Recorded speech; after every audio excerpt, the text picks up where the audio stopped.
Good afternoon, everybody. My name is Inga Cotton, and I'm the founder and executive director of San Antonio Charter Moms. I'm also a proud Great Hearts parent, and I'm really excited that today on Charter Moms Chats, we have Andrew Ellison, who is the executive director for the San Antonio schools that are part of Great Hearts, Texas. And so I was learning from his bio. So he's been in charter education for 23 years. And one of his early jobs was teaching at Tempe Prep, which is sort of the Great Hearts campus, right, over in Arizona. So I like the chrysalis, Inga, the chrysalis from which the Great Heart butterfly emerged back in the early 2000s.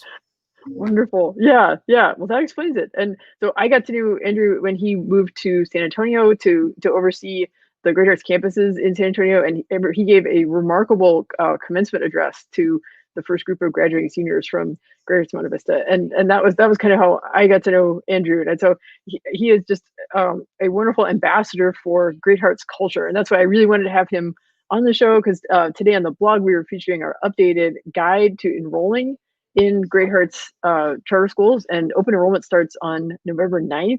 And open enrollment is very important because like all the schools are running waiting lists, and so your best chance to get your child enrolled is to jump in during open enrollment. So Andrew, welcome, and are you ready for me to jump into our questions? Absolutely, yeah. And Inga, you mentioned that the commencement address, and I was with Great Hearts where it was founded in Phoenix, Arizona for 20 plus years.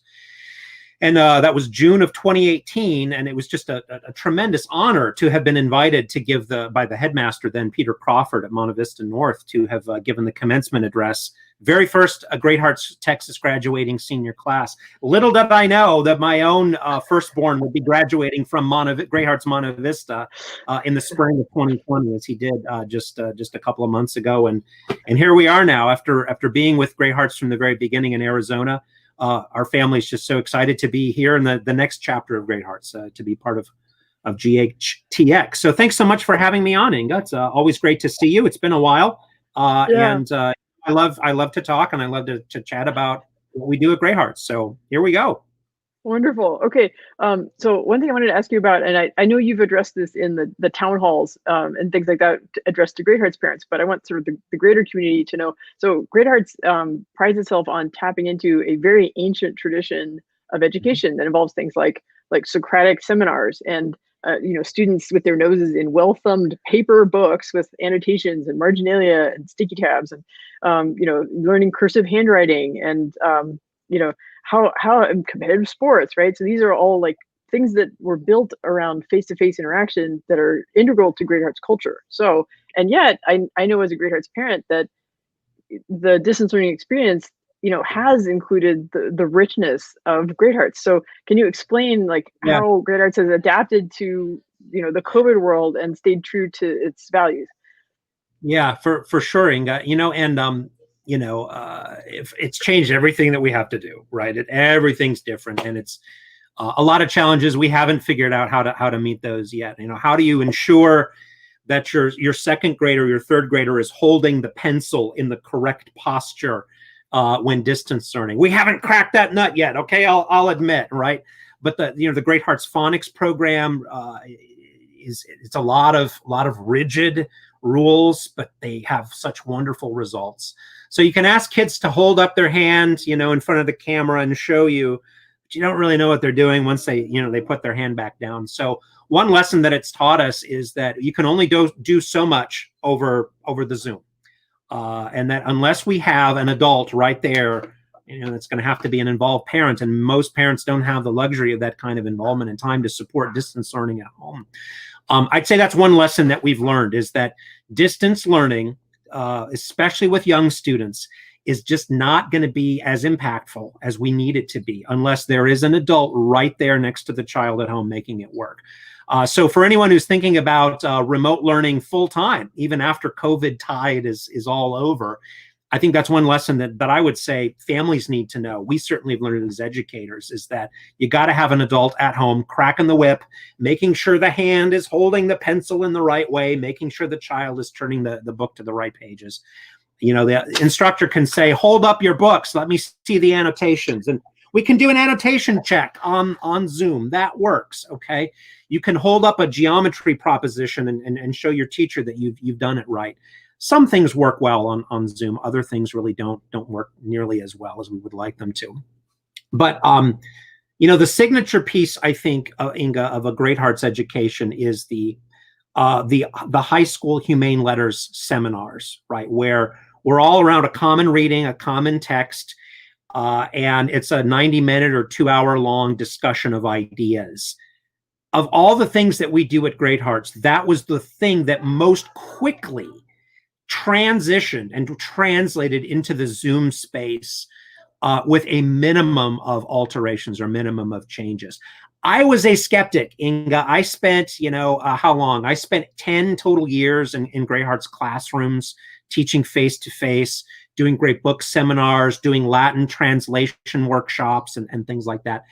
I was a real naysayer a year ago. If you had asked me last October, Andrew, would you ever want to lead a humane letters seminar of, a work by Plato or Aristotle or Homer? Would you want to do that online? I would have poo-pooed. I was not a believer. But we found in the spring, back in, COVID 1.0, that was the one thing that the kids were just yearning for. The high school kids, when they were at home in March and April and May and learning from paper packets, they were saying to their parents and their teachers, please let us do humane letters seminars again. And so that was where Great Hearts first stepped into the Zoom space, was back last spring. Then I got to teach a philosophy seminar for Great Hearts teachers in the month of June. And that's when I really became a believer and had a chance to convert others to it as well and say, look, this signature Great Hearts educational piece, it's almost like it was made for the video conferencing world. And I think a whole lot of other things followed from that, right? Lower school doing lessons in science and history and geography and grammar lessons. And, all of a sudden you can do slideshows on the screen instead of having to do it on the wall. And so, our teachers have just done a tremendous job of translating the in-person old-fashioned learning to the video space. The fundamental idea is the technology has to just be a tool. If we are playing with the technology for its own sake, then we're using it incorrectly. But so much of what we do is working in the online world. Inga, I think you had my friend and colleague Curtis Indorf on San Antonio Charter Moms a couple weeks ago to talk about the brand new 100% online Great Hearts online program that we're launching right now. So we've gone from being the lowest tech operators in the charter school space to, hey, how'd you like a low-tech 100% online program run entirely by Great Hearts for students from all over Texas? So we've, pivoting is the name of the game, and we found it something that we have a taste for and are excited to see what comes from it. Yeah, they've moved forward fast. Yeah. One thing I want to echo something you said about the Great Hearts teachers. I feel like that's been a huge difference maker in having the remote education part be effective. And that I can say from my own experience that my kids' teachers have put in, all of their usual effort and then some, to make sure that they're like bridging the gap between where they are and where, physically where my kids are. And so in my daughter's classes, I went to concurrent learning, and they even rearranged the team so that there was a teacher who was always looking out for the distance learning kids. And so she's still able to do class participation during their literature discussions. Right? So they've been talking about Voyage of the Dawn Treader, and she still is able to get her opinion across. And they're looking at ways to include the distance learning experience in the house meetings, which is something that's very important to her for having a sense of community. And being socially integrated into the life of the school and not just being at home on a computer. I've been just so amazed by how our teachers what they've done to make the experience as good as it can be for their students. Frankly, it's not sustainable. Our teachers we're on fall break right now in Great Hearts, Texas, which is great. We just barely made it. We've got, I think, teachers putting in, especially at our lower schools, 70, 80 hours a week in work, and that's not sustainable. But they're doing their absolute darndest for the kids, right? Great Hearts teachers do not just phone it in.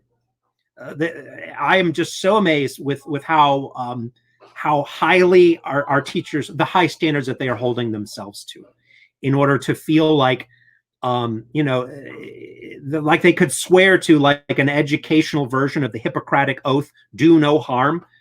Great Hearts teachers are, they've sworn themselves to some kind of principle of deliver no second-rate education and never be happy with that. And it's led to all-nighters. I've heard anecdotes about teachers like, I haven't pulled an all-nighter since college, and I've pulled 5 of them in the last 2 weeks or something like that. So I will say this to Great Hearts families, if there's anybody that's watching, give your teachers lots and lots of money and gifts, okay? They are absolutely killing themselves for the sake of the kids and for the sake of the mission and for the sake of educating kids, because they love what they do and they care about it so much. And they could never bring themselves to putting something second-rate out there in front of kids. So families, lavish your child's teachers with love and appreciation and monetary gifts. Please, I'm serious. I'm serious. Give them money and presents. They deserve it, and they deserve so much more. Yeah. Everything from thank you notes to now the Monte Vista PSO. We've sent food trucks. We've sent like stacks of box lunches. I've seen taco buffets at Live Oak and Forest Heights. Yeah. If you're a business owner, if you own a car wash, give your teacher free car washes. If you own a coffee shop, give your teacher free drinks, free food. Teachers never asked to be first responders in the civilization that we have. That's what they have become in this past season. And they've just shown, the heart of the teacher, the care, the principles, the Hippocratic Oath of education, deliver nothing second rate. When push came to shove, Great Hearts teachers are staying so true to that, and it's really inspiring. Yeah, it really is. It really is. Well, that leads naturally to my next question, which is about as students are right. The teachers have gone above and beyond to make distance learning work, but as the public health situation has improved, it's now safe for some students to come back on campus. If you could talk more about like sort of how that process is working, how the campuses are staying safe, how the schools are communicating with families about the safety situation. Yeah. So, like everybody else in education, Great Hearts started planning for safe return last spring and into the summer. And like everybody else in education, we had to change our plans 2 or 3 times as we got into the fall, got deeper into the summer and saw what that was going to look like. I'm proud of the fact that the Great Hearts started bringing students back into buildings, I think a little bit sooner than everybody else did. We knew our families were up for it. We knew our teachers were ready, and we felt like we had the risk mitigation processes and materials in place to enable us to be able to do that. So we took about a 2-week period back in middle of September to phase our students back in, which is pretty fast. Some people said I didn't feel like a phase at all. Well, we took a couple weeks to get everybody back into the building. When I say everybody, of course, I mean the families who have elected to come back to in-person schooling. Like everybody else in education, we've made that ongoing distance learning option available for families going on, as we continue into the second half of the semester here. We've seen the numbers increase, right? I think we were at 60-some% of families wanted to be in the building in the first quarter. And then as we're moving into the second quarter now, we're approaching 70% of Great Hearts Texas families that want to be send their kids back into the buildings. We've all had to get used to wearing face coverings for everything. And that's hard. It really takes its toll on students and on teachers. Anecdotally, we've heard, teachers, they feel like they're going hoarse, because they're having to shout through the muffling, or they can't tell if they're being heard or not, or they have to speak loudly because students can't read the lips anymore. So we've done social distancing in as much as possible. We never promised families that we were going to be able to do 6 feet or more. We said we're going to do as much as we can. And the more students return to the building, the less we can do in the classrooms. We do have some plastic desk shields that are up in our lower schools for the little kids who are sort of hunkered down all day long. As far as the COVID tracking, right? We are reporting to our families every time that there's a case in the community. And I'm happy to say here in Great Hearts San Antonio, I think we've had 1 faculty case and we've had 2 student positive cases at all of our schools. We notify families if there's an occurrence in the class or in the section. The faculty all find out as well. We respect privacy. We don't reveal who it is. And we follow strict contact tracing and quarantine procedures that have been laid out for all public schools in Texas by the TEA. So far, it has not been very disruptive for us here in Great Hearts San Antonio. We're obviously keeping our eye on that. We've got a whole, if families want to know, if they're curious how Great Hearts is handling this, they can go to greatheartsamerica.org/safe return. That's our complete return to building plans that we finished up in July, beginning of August. And we're still following those procedures and following those protocols, even as we're starting sports again, starting extracurricular activities in our in-person learning here in the second quarter as well. So that's kind of a snapshot of it all. So far, so good, but situation can change quickly. We're just getting used to, running our schools again. Ultimately, we're just happy to be back in the buildings, happy to have our kids there. Even if we can't see their full faces, we're just happy to be back in buildings with students. I've heard that comment from teachers or like administrators who are former teachers that just the experience of being on campus and hearing laughter in the hallways and hearing kids playing tag on the playground, like it's like the sweetest elixir to that their soul has been missing for months.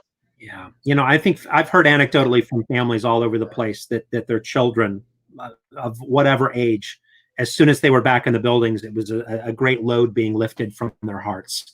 And all of a sudden, kids who'd been sullen and uncommunicative since April were alive again with anecdotes about this happened, and I was talking to this kid. And, when kids are able to complain about like the usual things happening in school again, oh, it was a boring class, blah, blah, blah. I'm just so glad we're back to that kind of normal, back when kids can complain about stuff happening in school, because at least they're in school and have stuff to have reactions to. A friend of mine, we were on the phone and she started to complain about Carline again. And then she sort of caught herself like, Carline. So glad we have a Carline to complain about. Oh, we missed it. Yeah. Well, how has your family been adapting to, so you have a graduate, but you have, younger kids at various campuses. So, yeah. So we have, we are a proud Great Hearts family as well, as if they had any choice. Our 5 younger children all go to Great Hearts grades 1st up through 10th grade at Great Hearts Monte Vista. And all those kids, we had them back in the building as soon as they were able to be there. I think, after the first month of remote learning, even though it was, synchronous and it was video contact with students and teachers, our kids were all really ready back into school as soon as they were able to do so. And so they've been, happy to be back amongst peers again and happy to be amongst teachers. My wife is also a teacher. She's on the faculty at a Great Hearts school. It's been hardest on her. We've got to observe firsthand here what the kind of load that teachers have had to lift to be able to teach in building and online students at the same time. So, a principal way that we've adjusted as a family is we just give mom a wide berth. We got to make sure kids and dad, we got to make sure dinner's taken care of every night. We got to make sure mom has her favorite beverages in the refrigerator so that she, can relax at the end of a very hard day. Giving the teacher in our family a wide berth has been, I think, a pretty significant adjustment for us as a family. And yeah, that's the new normal for us, making sure that working mom has the space and the time that she needs to be able to put her care and her love into her lessons. And you've been working from home instead of going to the office on Broadway sometimes, right? I have been, right. So, after the office was closed for a long time and I was working from home here all summer long and then into into August and September. But when the kids all went back to school, all of a sudden my home office was quiet for the first time in February. And I decided I was going to stay at home. I'm either in a school or I'm working in the home office. And like I've shared with some people, I'm real close to a private kitchen and espresso machine. So why would I want to go back to the office? The coffee here is much, much better. Yep. At some point there will be need for face-to-face meetings, but as much as possible, I would say, in our house, the working from home thing has worked pretty well. I do miss my co-working space. I miss being able to have events there. But there are definitely things I really like about being working from home.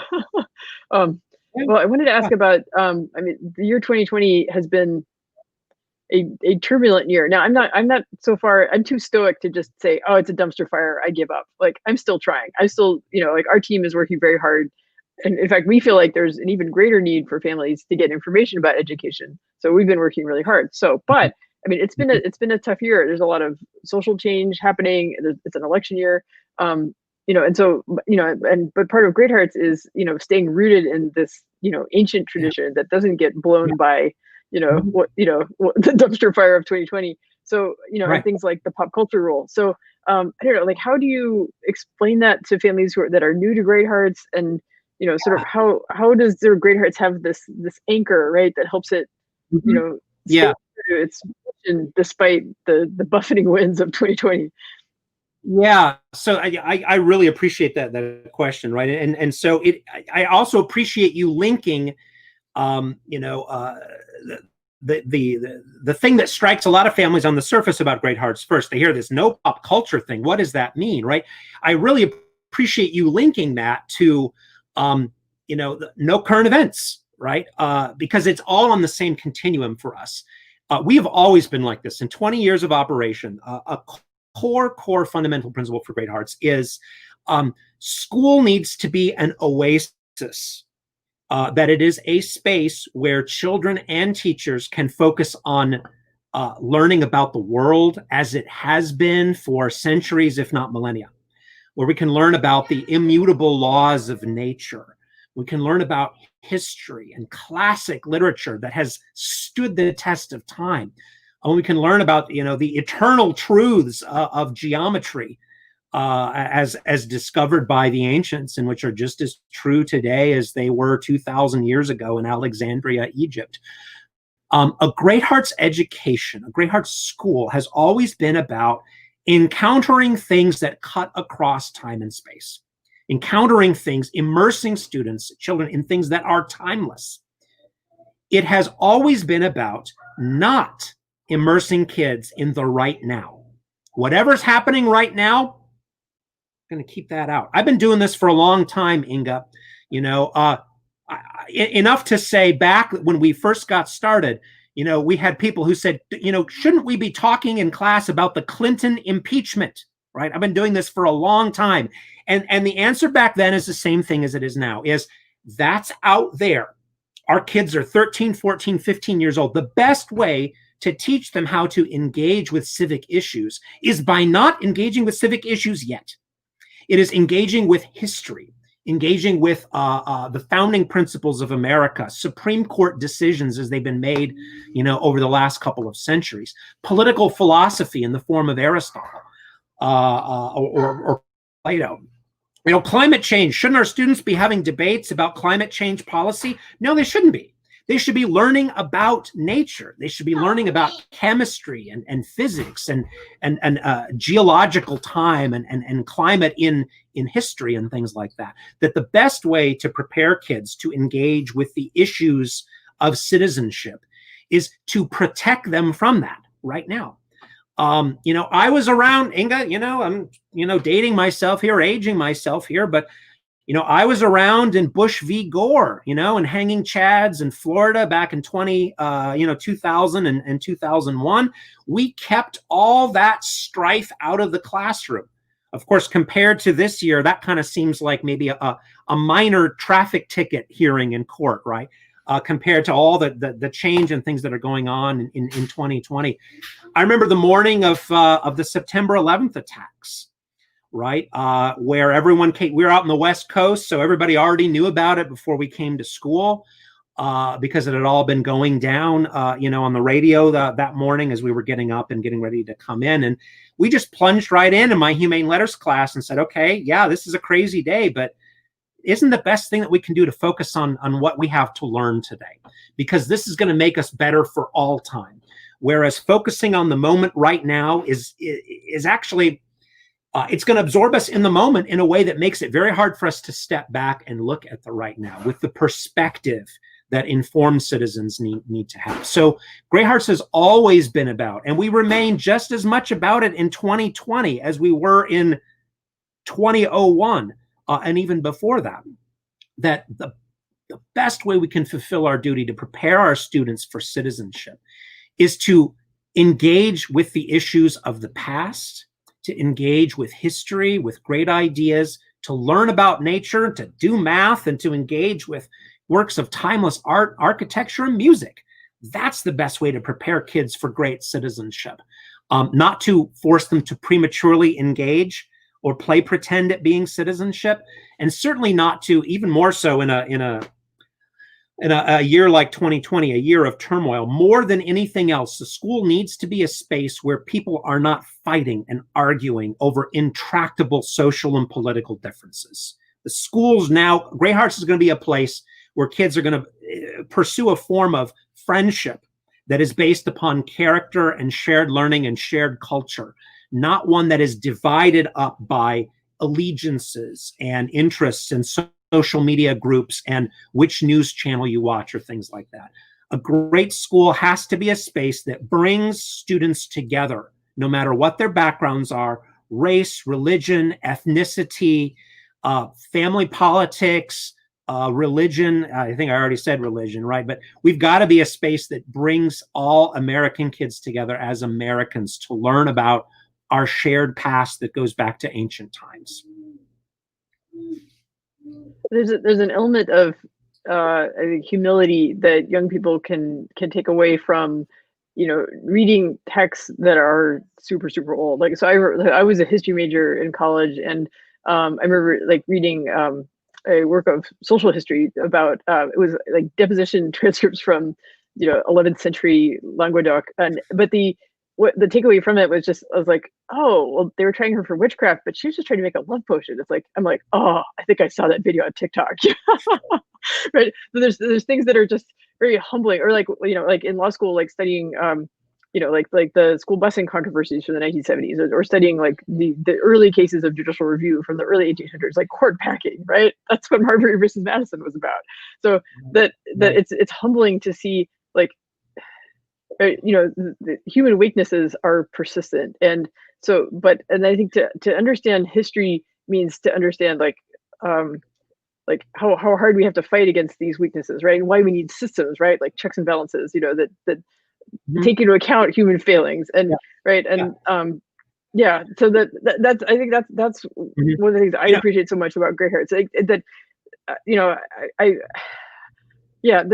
feel like my kids it's putting things in context for them and equipping them with tools so that they can go out in the world and deal with these problems as good people, and not think that they're inventing, social change, right? Or that they're the first generation that's had to wrestle with these problems, or that they're the first people to ever think about solutions to these problems. Before you act, consult history to find out how have people tried to solve this problem before, and did it work? Or did cities burn? Or were peace and justice established, and if so, for how long? At what cost were these changes for the better brought about, or things like that? History is a profound teacher, and is the most humbling of preceptors that citizens can have, and that's something that great statesmen and great stateswomen in world history have always known and always lived according to. Is they've been taught by history. They've known their nation's history, and have known what's possible and known what's not possible, and have known that sometimes the most direct path is the worst path to take, right? That maybe we need we need some sort of circumnavigation to bring about the future that we want. But history is a great teacher.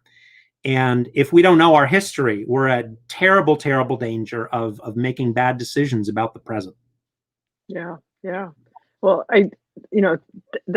thank you so much for that answer, because I feel like you've expressed Great Hearts culture very well, and part of my purpose, through the blog, is to just so families know what to expect, right? So, I mean, Great Hearts has an outstanding academic record, and great scores on the state report cards and things like that. But and so sometimes families are like, oh, well, I'll just put my kids into Great Hearts, because it's the cool thing to do in the suburbs. But then I really encourage them to investigate what is classical education, and what is yes, your kids will have to keep their mouths shut when they walk down the hallway. It's actually good for them, in my opinion. But if you don't like the idea of your child doing that, then maybe this is not the school for you. But find that out before you apply, and then Yeah. they're like, wait, nobody told me. It's like, I'm trying to tell you Right. now. No, yeah. Please find out, right, that students are going to wear uniforms. They're going to have to keep their shirts tucked in. There's a uniform code. They're going to be held accountable for behavior. It's going to feel traditional. It's going to feel old-fashioned in many ways. It's going to, if what you're looking for as a parent is an unstructured environment where kids can explore and discover lots of things about themselves, that's not Great Hearts. Now, we think our kids do discover who they are within the framework of our uniform code and our disciplinary expectations, and within the context of, say, very set, rigid spelling and writing you must hold the pencil this way kind of curriculum in the lower school. One of my favorites, Inga, one of my favorite thinkers and writers in the Western tradition, the great German Goethe of the 18th and 19th century, had an aphorism once where he said, "In der Beschränkung zeigt sich erst der Meister," which means only within confinement or constraints does mastery emerge. We think, and the Great Hearts record proves that the constraints of a Great Hearts education and set curriculum and behavior code and uniform, that creates flourishing individuality in the end, that the end product are young men and women of character and formation and substance who have become true creative individuals through the restrictions or constraints of a great education that they haven't had a chance to pick and choose their way through. It's a method, it's a program, it's one size fits, maybe not all, but very, very many in Great Hearts from K through 12. And it has great results, I think.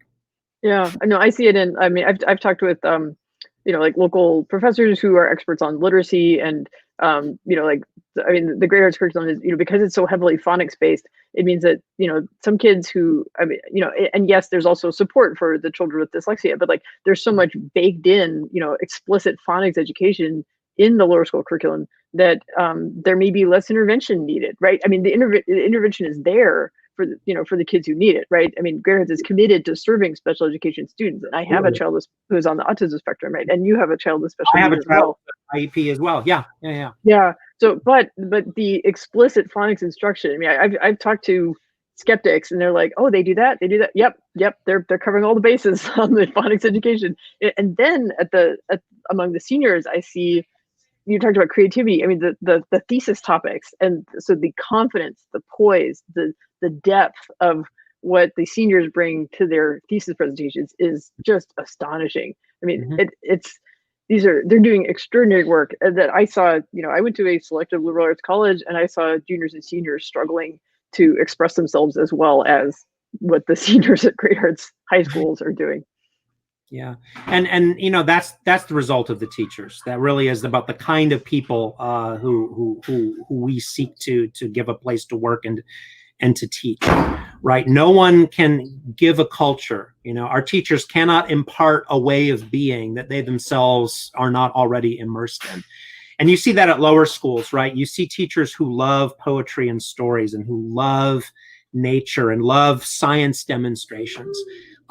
When their hearts and souls are moved by that, they are able to help students to catch on fire with that same kind of passion or that same kind of love. It comes from the teachers. And you could take away leadership and administration, and schools would keep on going if they got the teachers. If the money was coming in and the students were coming in, teachers would just keep it right on going because they love learning. And they love kids, and they love human souls and hearts and minds, and they will keep doing what they do if we give them the conditions in which they can do that. Yeah. Well, okay. So I want to make sure we cover some practical aspects about the Great Hearts Texas as a school. So I want to mention, like, as we talk about in the guide, which there's a link in the description of the video. There's multiple campuses, and so Great Hearts Live Oak was the most recent campus to open. So I was wondering if you can kind of comment on growth. I guess there's no new campus opening in 2021, but there may be more campuses on the roadmap. It's just too early to. Yeah, say. So Great Hearts grows, and we are a growth organization. We do seek to continue to build schools and serve more students in more communities, more parts of San Antonio, more parts of the DFW area. When the plans were conceived to launch the Great Hearts Live Oak up in the northeast side of San Antonio, no one ever imagined that we'd be building a multi-million-dollar building to open it up to distance learning for a month, right? We never anticipated that we'd be starting a school in a time of pandemic. But when we did open our doors to students, Great Hearts Live Oak, our newest school in San Antonio, had the highest percentage of families that wanted their kids in the building at the beginning of the year. So, a lot of schools were worried about, are our parents going to, schools of choice, are our families just going to leave us and go, stick with ISDs, go with, maybe what they've always known instead of going someplace new. And in fact, it was quite the opposite. So it's exciting to open new schools. We will open a new school up in North Texas, up in Arlington next year. Great Hearts Arlington will be the next school in the GH Texas portfolio. But you ask, how are we able to grow? I think two things, right? Great Hearts is not the fastest growing charter school operator. There are other charter operators that grow a lot faster than we do, that open more schools in a year than we do. We take it a little bit slower. We don't open a school every year. We don't, open multiple schools in a year in the same region. We take it slow because you can put resources together. Money is not the scarce resource in education. Talented, dedicated people are the scarce resource in education. And that goes for teachers, and that goes for administrators and school leaders as well. We grow as quickly as we can if we think that we have the leaders and the teachers to be able to launch new schools. That's the sine qua non. That's what we have to have. We're not going to open up a campus and enroll it without the right people to be able to do that. So if you go up to a place like Great Hearts Live Oak, brand new school, right? You'll see veteran Great Hearts teachers, though, at every grade level. You'll see, all veteran Great Hearts administrators who served in some cases for 7, 8, 9 years in other schools in Great Hearts history. The way to start a new school is to seed it with people who've already proven themselves and have already learned what a Great Hearts school needs to look like by working for, on the other side of town or working in another region of Great Hearts. That's the way to start a new school, is to start it with Great Hearts people who can build the culture for the new employees, for the new teachers, and really build the culture and set the expectations for those all new Great Hearts families who come in to help launch a new campus. And I think I heard that Cindy Adello, who's the headmaster at Great Hearts Live Oak, that she is also a past PSO president like me. So I like to think that is you could watch her, and her career path was, I think, debate coach, PSO president, teacher, assistant headmaster, and now she's a headmaster of a Great Hearts school in San Antonio. So maybe, Inga, someday for you, the next the job opportunity is waiting for you. Who knows? I don't know. Right now there are a lot of schools who are benefiting from like us sharing their news, but my heart is very close to the Great Hearts Monte Vista campus, because I've seen what it's done for my own kids, especially my son, who when he was a young child, people seemed to have low expectations for him, and I just wouldn't settle for that. And if I had to, I would homeschool him, but he's better off having Great Hearts teachers to interact with, and that's what I am so thankful for. Mm-hmm. That's meaningful. Thank you. Yeah. Okay, so I always try to close out the Charter Moms chats with the call to action, which is, okay, parents. So if you've been listening to this video and Great Hearts, you feel fired up about, you like what you're hearing. Yep. I want to make sure that people know what the important dates are, right? Like open enrollment and the lottery and things like that. So so what do parents need to know to take action? We'll take, very good. So we'll be taking online, submitting electronic applications for all of our Great Hearts in-person schools during the open enrollment window from November 9th through December 11th. So it's approximately a 1 month period. All applications that are submitted for all grades during that period get put into a big digital hat. or actually a series of digital hats for particular grade levels in particular schools. Families can apply to one Great Hearts campus. They can apply to all of them if they want to. Have a maximum chance of the number getting pulled in the enrollment lottery, which we do for schools on January 13th of 2021. That will be our lottery date, when families will be assigned either an offer of enrollment or a position on the wait list. And I'll be honest with you, Inga, in most grades 1 on up to 12, there will be wait lists that families will be applying for a fewer number of available seats. Kindergarten is the entry-level grade for us. And that's where the most seats will be available. But we anticipate lottery selections and wait lists in every grade. So that's for the in-person schools. And I think, again, families can go to greatheartsamerica.org to apply. I think it's / oh, there we go, enroll. For open enrollment, when that opens, it's for the 2021-2022 school year, starting next August. But we also are doing enrollment right now for the new Great Hearts Online program. And that's open to families all over Texas, not just in San Antonio.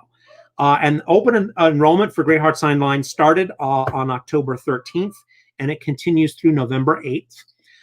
We are only serving students in grades 2 through 6 in that program, but it's open to everyone from all over Texas if you'd like to put in an application for the 100% online program that starts in January of 2021. So families, if you're out at, if you're in an ISD in another part of Texas, if you're out in West Texas, North Texas, down on the Gulf Coast, all points in between, Great Hearts Online is available for you starting in January of 2020. And we'd love to see you apply and love to welcome all kinds of Texans from all different parts of this great state to be a part of the founding community of the Great Hearts Online program in January of this upcoming year. Yeah, it's so amazing to see. I'm excited to see that stand up so quickly. And I think maybe a year ago, I would have been a little skeptical about Great Hearts doing an online school. But now that I've seen how well distance learning has worked for my kids, we're sticking with it for a while. I think it's great. Mm-hmm. Yeah, we wouldn't have believed that we could have done it a year ago either. But this 2020 is a crazy year because it's forced so much rapid change upon all of us in so many different ways. It's been an extreme fast forward on a lot of things. And so something that we at Great Hearts have been thinking about and talking about and wondering for years how we might do it. Well, by the time, we got midway through the summer, we realized we had a Great Hearts Online program half built already. We had to respond to the exigencies of the situation. And why flush that? Why turn that off and, stick it in an attic afterwards? We got slingshotted. What's the right past tense of the verb to slingshot? We got slingshotted into the future real quickly here in the year 2020. And while it's causing whiplash for a lot of us, we're excited about the opportunities. Yeah. So I just checked the comments. Dea says hi. She says, Great Hearts teachers are serious heroes. I strongly agree with that. I will co-sign with that. And then our friend April, she has a suggestion about a type of face mask that helps teachers. So I'll get some details from April about that. We can talk about it in the group, but that's a really interesting idea. Anything that would help save their voices, because they must be making a lot of tea these days too. Yeah. For sure. There's some comfort in that. There's some comfort. Plus, if you're sipping tea, you get to lower the mask for a second. Yeah. Well, Andrew, it's been so good to talk with you. I haven't seen you face to face in a long time, but a long time. It's been quite a long time. Thank you, Inga.